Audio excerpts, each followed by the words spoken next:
Bonjour la team et bienvenue sur ma chaîne Cap Travel and Life.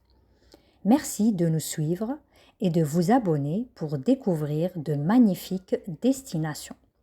Aujourd'hui, départ pour une charmante ville côtière située à 50 km au nord-est de Barcelone. C'est la ville de Calella.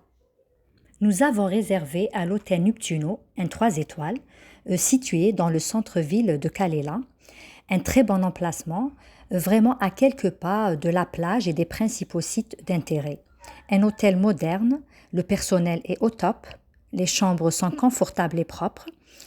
Concernant la restauration, c'est des repas variés, de qualité, en forme de buffet. Bon, il y a des entrées froides et chaudes, des plats et des desserts. L'hôtel dispose d'une belle piscine, très propre, mais un peu petite. Autour de la piscine, il y a une terrasse avec transat pour se détendre et il y a aussi des tables avec chaises si jamais vous voulez prendre votre petit déjeuner ou vos repas à l'extérieur du resto.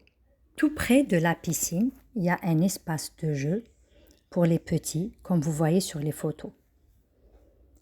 L'hôtel dispose d'une belle réception, d'un grand hall pour des soirées animées. Il y a aussi une salle de jeu, une table de billard, une table de ping-pong.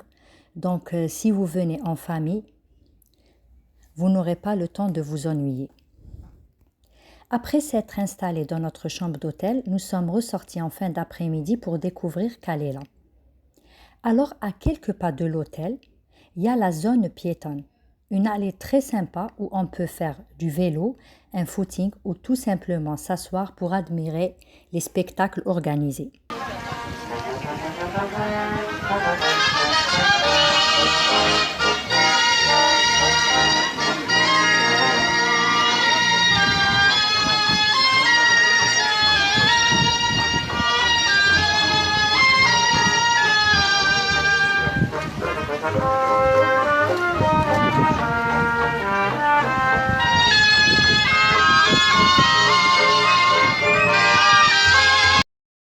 Cette danse qui est connue dans la région et ses alentours, puisqu'on trouve même des sculptures représentant cette dernière. J'en ai vu même à Malgrat del Mar et ici à Calella. Le lendemain, on voulait découvrir la plage. Il y a la grande plage, on l'appelle ici Playa de Calella, vraiment à quelques pas de l'hôtel. Justement, j'ai oublié de vous dire qu'à notre arrivée, l'hôtel a fourni aux enfants des bracelets pour accéder gratuitement à tous les châteaux gonflables et les trampolines. Et aussi pour participer aux mini-clubs pour enfants.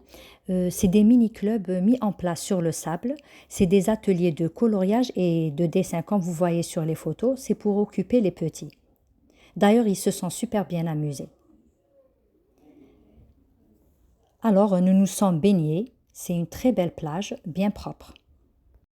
Comme je vous l'ai déjà dit, l'hôtel est situé au centre-ville.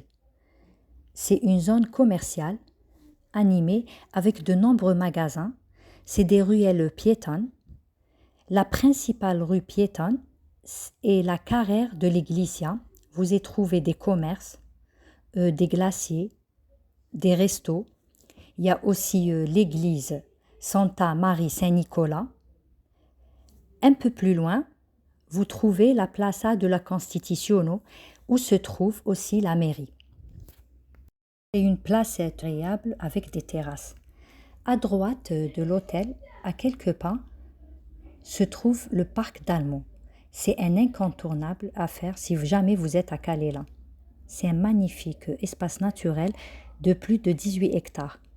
Il a été créé en 1928. Il se compose de jardins et de forêts méditerranéennes, principalement de pins et de chênes. On y trouve également des sculptures et des fontaines, ce qui a ajouté une touche artistique. Il y a plein de coins ombragés pour se détendre, des espaces de jeu, des balançoires et des toboggans. Le parc d'Almont comprend aussi un site historique important. C'est le refuge anti-aérien. Il a été construit en 1937, pendant la guerre civile espagnole.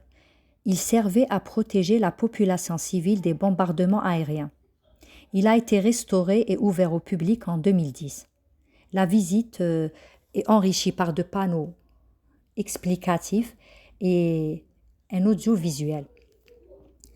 En sortant du parc d'Allemand, plus loin, vous pouvez aller visiter le phare de Calella. C'est l'emblème de la ville. Il est niché au sommet d'une colline à environ 50 mètres de haut. Arrivé sur place, dommage, on n'a pas pu accéder à l'intérieur parce que c'était fermé.